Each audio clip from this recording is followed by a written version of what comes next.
Hello students, स्वागत है आप सभी का 10 मिनट की संजीवनी सीरीज के अंदर, जो कि आप लोगों के लिए वास्तव में संजीवनी बूटी की तरह साबित होने वाली है। क्योंकि आज के इस सेशन के अंदर हम लोग पढ़ने वाले हैं एनिमल किंगडम के बारे में।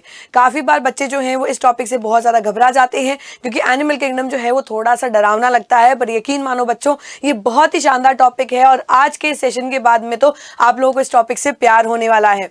तो आज के इस सेशन के अंदर हम लोग पढ़ने वाले हैं एनिमल किंगडम के बेसिक के बारे में, कि किस प्रकार से एनिमल्स को, यानी कि सारे के सारे जंतुओं को क्लासिफाई किया गया है, वर्गीकृत किया गया है। स्टूडेंट्स, हमारे आसपास में हमें दुनिया भर के बहुत सारे हमें जंतु दिखाई देते हैं। पर क्या आप लोगों ने कभी सोचा है कि सभी जंतुओं जो होते हैं वो देखने में अलग अलग दिखाई दे रहे हैं? कुछ किसी प्रकार का खाना खाता है, कोई अलग प्रकार का खाना खा रहा है, कोई मांसाहारी है, कोई शाकाहारी है। तो सभी के अंदर जो गुण होते हैं, जो कैरेक्टरिस्टिक्स होते हैं, वो भी अलग अलग प्रकार के होते हैं। तो साइंटिस्ट ने सोचा कि भैया दुनिया भर के इतने सारे मिलियंस ऑफ एनिमल्स हमारे आसपास में पाए जा रहे हैं, तो क्यों ना हम लोग इसे वर्गीकृत कर दें, क्यों ना हम लोग इसे क्लासिफाई कर लें। फिर साइंटिस्ट सोच में पड़ गए कि यार आधार क्या लें, क्लासिफिकेशन का बेस क्या लें हम लोग। तो फिर ये डिसाइड हुआ कि एनिमल्स को अलग अलग आधार पर, अलग अलग बेस पर क्लासिफाई किया जाएगा, वर्गीकृत किया जाएगा। तो उसी के बारे में हम लोग पढ़ने वाले हैं, बेसिस ऑफ क्लासिफिकेशन, यानी कि वर्गीकरण के आधार के बारे में। तो यहां पर ध्यान देना बच्चों, जो सबसे पहले अगर हम लोग बात करें, सबसे पहले हम लोग बात करें बेसिस ऑफ क्लासिफिकेशन की, या वर्गीकरण के आधार की। बेसिस ऑफ क्लासिफिकेशन कि क्या आधार चुने गए, क्या आधार चुने गए बच्चों। तो यहाँ पर ध्यान देना, सबसे पहला जो आधार लिया गया था, सबसे पहला जो आधार लिया गया था वो लिया गया था level of organization. Level of organization या संगठन स्तर जिसे कह देते हैं, या संगठन स्तर। तो आप लोगों ने देखा होगा और जैसा कि आप लोगों को पता भी होगा कि जितने भी जंतु हैं, जितने भी एनिमल्स हैं, सारे के सारे क्या हैं बच्चों, सारे के सारे क्या हैं, मल्टी सेल्यूलर हैं, यानी कि बहुकोशिकीय प्रकार के हैं। जितने भी एनिमल्स हैं वो कैसे हैं बच्चों, तो हम बोल देंगे बहुकोशिकीय प्रकार के, बहुकोशिकीय प्रकार के होते हैं। ये हम सबको पता है ना, ये हम सबको पता है बच्चों। पर ये जो मल्टी सेल्यूलर है, यानी कि बहुत सारी कोशिकाएं जो है, क्या वो लूज सेल्स के फॉर्म में अरेंज्ड है, यानी कि कोशिकाएं जो है वो छुट्टी की तरह, छुट्टे रूप में उपस्थित हैं, या कोशिकाओं का समूह है, या कोशिकाएं इकट्ठी होकर के अंग बना रही है, या अंग इकट्ठे होकर के अंग तंत्र बना रहे हैं। तो इसी आधार पर जंतुओं को 4 भागों के अंदर बांट दिया गया। कौन कौन से भाग लिए गए बच्चों, तो सबसे पहले देखना सेल्यूलर लेवल। सबसे पहले अगर हम लोग बात करें तो कोशिक के संगठन की अगर हम लोग बात करें, यानी कि जंतुओं का जो शरीर था, जंतुओं का शरीर जो था बेटा, वो सिर्फ और सिर्फ लूज एग्रीगेट्स ऑफ सेल्स का बना हुआ था, यानी कि कोशिकाएं जो हैं वो छुट्टे रूप में पाई जा रही थी, कोशिकाओं का समूह उत्तक नहीं बना रहा था। तो उसे कहा जाता है बेटा सेल्यूलर लेवल। तो इसके अंदर सेल्स जो थे वो एग्रीगेट्स के फॉर्म में प्रेजेंट थे, लूजली प्रेजेंट थे। सेल्स एग्रीगेट, और वो भी कैसे, लूजली, यानी कि ढीले ढाले रूप से, वो टाइटली बाउंड होकर के टिश्यूज नहीं बनाते हैं। इसके अगर एग्जाम्पल की बात करें बच्चों, तो एग्जाम्पल आ जाता है पॉरीफेरा संघ के जंतु। और जो सबसे इंपॉर्टेंट एग्जाम्पल जो है, उदाहरण जो है वो एनसीईआरटी में दे रखा है, वो है स्पंजों का। किसका है बच्चों, तो ध्यान रखना, स्पंजों का उदाहरण जो है वो एनसीईआरटी में दे रखा है। और इसके ऊपर काफी बार बच्चों प्रश्न जो है वो बन चुका है। दूसरा जो स्तर आ जाता है, अब देखो बच्चों, जैसे जैसे कॉम्प्लेक्सिटी बढ़ती गई, जैसे जैसे जंतु जो हैं वो विकसित होते गए, तो ये जो कोशिकाएं थी वो समूह में आकर के इकट्ठी हो गई, कोशिकाओं ने समूह बना लिया और बन गया उत्तक। तो जो अगला आ जाता है बच्चों, वो आ जाता है उत्तक के स्तर, या जिसे हम लोग बोलते हैं टिश्यू लेवल। टिश्यू लेवल जिसे कहा जाता है, या उत्तक स्तर कहा जाता है, उत्तक स्तर कहा जाता है बच्चों। तो अब क्या हुआ बच्चों, ऐसे जंतु आए जिसमें सेल्स, जिसमें जो थे बेटा सेल्स, वो किस में बदल गए, टिश्यूज में बदल गए, यानी कि उत्तक का निर्माण कर दिया गया। और ऐसे समूह जो होता है, ऐसा लेवल ऑफ ऑर्गेनाइजेशन जो होता है बेटा, वो थोड़े से हायर लेवल के अंदर पाया जाता है। और इसके एग्जाम्पल्स आ जाते हैं बच्चों, इसके एग्जाम्पल आ जाते हैं सिलेंड्रेटा संघ के जंतु, या हम लोग कह देंगे टीनोफोरा। दूसरा संघ आ जाता है बेटा इसके अंदर टीनोफोरा संघ के जंतु। आगे अगर हम लोग बात करें बच्चों तीसरा बच्चों अगर हम लोग बात करें कि तीसरा स्तर कौन सा होता है, तो यहाँ पर ध्यान देना बच्चों, अब और जब एनिमल्स डेवलप हुए और विकसित हुए एनिमल्स, तो ये जो उत्तक थे, उत्तकों ने मिलकर के अंग का निर्माण कर लिया, ऑर्गन्स का निर्माण कर लिया, और इसे क्या कहा जाएगा बेटा, ऑर्गन, इसे कहा जाता है ऑर्गन लेवल ऑफ ऑर्गेनाइजेशन। ध्यान देना बच्चों, अभी तक अंग तंत्र नहीं बना है, ऑर्गन सिस्टम नहीं बना है, अभी तक सिर्फ और सिर्फ ऑर्गन्स बने हैं। तो यहाँ पर हम ये कह सकते हैं बच्चों कि जो टिश्यूज थे या जो उत्तक थे, उन्होंने मिलकर के क्या बना दिया बच्चों, उन्होंने मिलकर के ऑर्गन्स का यानी कि अंगों का निर्माण कर दिया। क्या बना दिए, अंग बना दिए। और अब यहाँ पर उदाहरण के रूप में जो आ जाता है, वो आ जाता है आपके प्लेटीहेल्मिन्थीज संघ के जंतु। किसके जंतु बच्चों, तो ध्यान रखना, प्लेटीहेल्मिन्थीज संघ के जो जंतु थे उनके अंदर ऑर्गन लेवल ऑफ ऑर्गेनाइजेशन पाया जाता है। अगला आ जाता है बच्चों, यहाँ पर अगला आ जाता है आपके लास्ट और सबसे ज्यादा डेवलप्ड ऑर्गन सिस्टम। अब यहाँ पर बच्चों अंग तंत्र बन गया है। क्या बन गया है, यहाँ पर अंग तंत्र बन जाता है। और अंग तंत्र जो होता है वो सबसे विकसित जंतुओं के अंदर पाया जाता है। एनेलिडा से लेकर के कॉर्डेटा संघ के जंतुओं में सभी में अंग तंत्र पाया जाता है, जैसे पाचन तंत्र हो गया, श्वसन तंत्र हो गया, उत्सर्जी तंत्र हो गया। तो ये कैसे बना है, विभिन्न अलग अलग अंगों से मिलकर के अंग तंत्र जो है वो बन जाता है। तो हम बोलेंगे कि ऑर्गन 1, ऑर्गन 2 और ऑर्गन 3, अलग अलग ऑर्गन जो होते हैं, अलग अलग अंग जो होते हैं, वो मिलकर के क्या बना लेते हैं बेटा, ऑर्गन सिस्टम बना लेते हैं, अंग तंत्र बना लेते हैं। क्या बना लेते हैं, अंग तंत्र बना लेते हैं। और ये किसमें पाया जाता है, एनेलिडा से लेकर के कॉर्डेटा संघ के जंतुओं तक पाया जाता है। नेक्स्ट अगर हम लोग बात करें बच्चों, तो यहाँ पर जैसा कि आप लोगों को डायग्राम में दिखाई दे रहा है, जंतुओं को समिति के आधार पर या सिमेट्री के आधार पर भी बांटा जा सकता है। किसके आधार पर, हमने बोला समिति के आधार पर,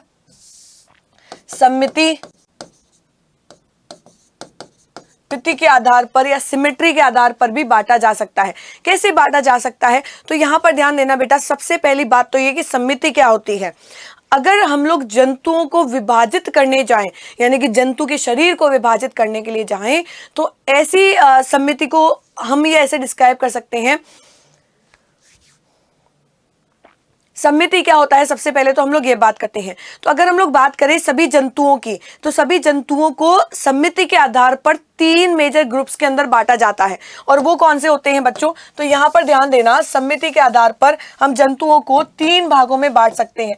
पहला हो जाता है बच्चों एसिमेट्री। पहला क्या हो जाता है, एसिमेट्री हो जाता है, जिसे कहा जाता है असम्मिति। क्या कहा जाता है बेटा, असम्मिति कहा जाता है।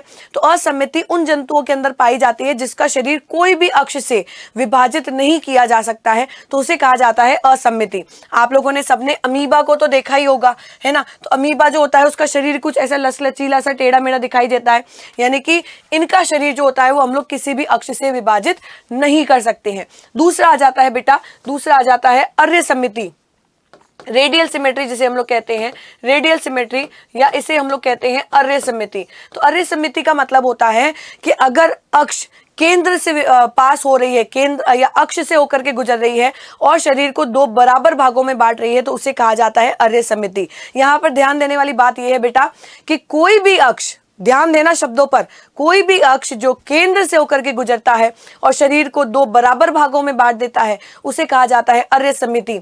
Any plane which passes from the central axis and divides the body into 2 equal halves is known as radial symmetry। और यहाँ पर अगर आप लोग देखोगे तो जो स्टारफिश यहाँ पर दिखाई गई है, जो एकाइनोडर्मेटा संघ का जंतु है, इसमें कोई भी अक्ष जो केंद्र से होकर के गुजर रहा है बच्चों, यहाँ पर ध्यान देना, वो शरीर को 2 भागों के अंदर विभाजित कर देता है। तीसरे प्रकार की समिति अगर हम लोग बात करें तो आ जाती है बाइलेटरल। क्या आ जाती है बच्चों, बाइलेटरल आ जाती है, या जिसे हम लोग बोल देते हैं द्विपार्श्व समिति। क्या कहते हैं बच्चों, द्विपार्श्व समिति। अब वापस से यहाँ पर शब्दों पर ध्यान देना, ऐसा अक्ष जो केंद्र से होकर के गुजरता है, ऐसा सिर्फ एक अक्ष जो केंद्र से होकर के गुजरता है और शरीर को दो भागों में, बराबर भागों में विभाजित कर देता है, उसे कहा जाता है द्विपार्श्व सममिति। Any plane only one plane which passes from the central axis and divides the animals into two equal half is known as a bilateral symmetry। उदाहरण पे ध्यान देना बच्चों, उदाहरण यहाँ पर बहुत ज्यादा जरूरी है। अगर हम लोग असममिति या एसिमेट्री के उदाहरण की बात करें तो इसके अंदर आ जाते हैं बेटा स्पॉन्जेस। क्या आ जाते हैं? स्पॉन्जेस आ जाते हैं। अगर हम लोग बात करें बाइलेटरल सिमेट्री की तो यहाँ पर ध्यान देना बच्चों, यहाँ पर ध्यान देना, इसके अंदर आ जाते हैं हमारे कॉर्डेटा। सारे के सारे कॉर्डेटा के अंदर क्या पाया जाता है बेटा? बाइलेटरल सिमेट्री पाया जाता है। और इसके अलावा अगर हम लोग नॉन कॉर्डेटा की बात करें बच्चों तो प्लेडी हेलमिंथीस से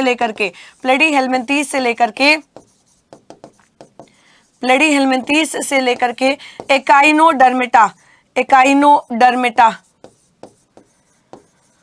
तक के जंतुओं के अंदर बाइलेटरल सिमेट्री पाई जाती है। और रेडियल सिमेट्री असममिति जो होती है वो सिलेंट्रेटा और टीनोफोरा संघ के जंतुओं के अंदर पाई जाती है। किसके अंदर पाई जाती है? टीनोफोरा संघ के जंतुओं के अंदर पाई जाती है। अगले बढ़ते हैं हम लोग अगले आधार पर, और वो होती है सीलोम। वो क्या होता है बच्चों? सीलोम होता है, या देह गुहा जिसे हम लोग बोल देते हैं। अगर हम लोग बात करें देह गुहा की या सीलोम की, क्या होता है तो यहाँ पर ध्यान देना बेटा, ये आ जाती है हमारी देह भित्ति, और बीच में यहाँ पर आ जाती है आहार नाल।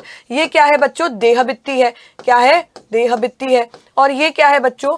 आहार नाल है, यानी कि गट वॉल होती है। आहार नाल जिसे हम लोग कह देते हैं, या हम लोग अंग्रेजी के अंदर इसे गट वॉल भी कहते हैं। क्या कहते हैं बच्चों? Gut wall. और ये हो जाती है बॉडी वॉल। तो आपको इन दोनों भित्तियों के बीच में बच्चों कुछ यहाँ पर ये जो खाली जगह दिखाई दे रही है, ये जो कैविटी दिखाई दे रही है, इसे हम लोग क्या बोलते हैं बच्चों? बॉडी कैविटी बोलते हैं। क्या बोलते हैं? बॉडी कैविटी बोल देते हैं, बॉडी कैविटी कहते हैं, या देह गुहा जिसे कहा जाता है। ठीक है, अब यहां पर ध्यान देना बच्चों, सीलोम के आधार पर, देह गुहा के आधार पर, यानी कि इस जो खाली जगह को हमने बोला है देह गुहा, बॉडी कैविटी या सीलोम, इसके आधार पर जंतुओं को हम लोग 3 भागों के अंदर बांट सकते हैं। ऐसे जंतु जिसके अंदर ये देह गुहा पाई ही नहीं जाती है उन्हें कहा जाता है एसिलोमेट्स। यहाँ पर आ जाओ बच्चों, इस डायग्राम पर आ जाओ, तो यहाँ पर अगर आप लोग देखोगे तो एसिलोमेट इसे कहा जाता है, यानी कि बीच में जो है ये सिर्फ और सिर्फ गट वॉल है, आधारित, ये आश्रित नहीं है, कवर्ड नहीं है, लाइंड नहीं है मेसोडर्म से, इसे कहा जाता है एसिलोमेट। उदाहरण बहुत इंपॉर्टेंट है बच्चों, एसिलोमेट का उदाहरण आ जाता है प्लेटीहेल्मिन्थीज। क्या आ जाता है बच्चों? प्लेटीहेल्मिन्थीज आ जाता है। तो आपने बोला कि जिसके अंदर सीलोम मेसोडर्म से आश्रित नहीं होता है उसे एसिलोमेट्स कहते हैं। तो सीलोमेट्स किन्हें कहा जाता है बच्चों? ध्यान देना, ऐसे जंतु जिनकी देह गुहा, जिनकी बॉडी कैविटी जो होती है वो मेसोडर्म से लाइंड होती है, मेसोडर्म से आश्रित होती है, उन्हें कहा जाता है सीलोमेट्स। क्या कहा जाता है बच्चों? सीलोमेट्स कहा जाता है, जैसा कि इस चित्र के अंदर दिखाई दे रहा है। यहाँ पर अगर आप लोग देखोगे तो बीच में आ जाती है बेटा हमारी गट वॉल, और ये आ जाती है हमारी बॉडी वॉल, और इसे कवर करते हुए क्या पाया जा रहा है? यहाँ पर देह गुहा पाया जा रहा है जो इस मेसोडर्म से आश्रित है। तो वास्तविक मेसोडर्म कौन सा हो जाएगा? वास्तविक सीलोमेट्स कौन से हो जाएंगे? जिसमें देह गुहा, जिसमें सीलोम जो होता है वो मेसोडर्म से आश्रित होता है, उन्हें कहा जाता है सीलोमेट्स। उदाहरण क्या है मैम? बहुत इंपॉर्टेंट है बच्चों उदाहरण। सीलोमेट्स के उदाहरण जो है यहाँ पर लिख रही हूं बच्चों, सीलोमेट्स के उदाहरण जो है वो आ जाते हैं आपके एनालिडा से लेकर के कॉर्डेट्स तक। ठीक है बच्चों, ध्यान देना, एनालिडा से लेकर के कॉर्डेट्स तक। अब तीसरा आ जाता है बेटा सूडोसीलोमेट। कूट प्रकार की देह गुहा किसे कहा जाता है? तो ऐसी देह गुहा जिसमें मेसोडर्म इस बॉडी कैविटी को, इस देह गुहा को आश्रित नहीं करती है, पर मेसोडर्म उपस्थित होती है। और वो किस फॉर्म में उपस्थित होती है? पाउच के रूप में। पाउच के रूप में बच्चों, जैसा कि आप लोगों को दिख रहा है। तो ऐसी देह गुहा जिसमें मेसोडर्म पाउच के रूप में उपस्थित होती है उन्हें कहा जाता है सूडोसीलोमेट्स। और इसके उदाहरण क्या हो जाते हैं? तो इसका उदाहरण आ जाता है बच्चों एस्कीहेल्मिन्थीज। क्या आ जाता है? एस्कीहेल्मिन्थीज आ जाता है। आगे बढ़ते हैं बच्चों, आगे बढ़ते हैं। एक और आधार की अगर हम लोग बात करें, सेगमेंटेशन। क्या आ जाता है बच्चों? सेगमेंटेशन या खंडी भवन। सेगमेंटेशन या खंडी भवन जिसे कहा जाता है। तो इसमें भी ध्यान देना बच्चों, ऐसे जंतु जिनका शरीर जो होता है वो बाहर से और अंदर से खंडों के अंदर बटा हुआ हो तो उसे कहा जाता है सेगमेंटेशन। उदाहरण बहुत ज्यादा जरूरी है। उदाहरण आ जाते हैं बच्चों 3 AAC। तो आपको ध्यान रखना है एसके एनेलिडा, एनेलिडा उदाहरण एक आ जाता है बेटा एनेलिडा, उदाहरण बहुत ज्यादा जरूरी है बेटा। दूसरा आ जाता है इसके अंदर आर्थ्रोपोडा, आर्थ्रोपोडा, और तीसरा उदाहरण आ जाता है इसके अंदर कॉर्डेटा। क्या आ जाता है बच्चों? कॉर्डेटा इसके अंदर आ जाता है।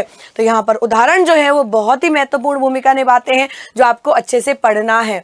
तो इसी के साथ में हम लोग आज की संजीवनी सीरीज समाप्त करते हैं। आई होप सो कि आपको आज का जो ये सेशन है वो बहुत ज़्यादा पसंद आया होगा और बहुत ही ज़्यादा इन्फॉर्मेटिव रहा होगा। तो ऐसे ही इंटरेस्टिंग से वीडियोज़ के लिए बने रहें इस चैनल पर। Thank you for watching.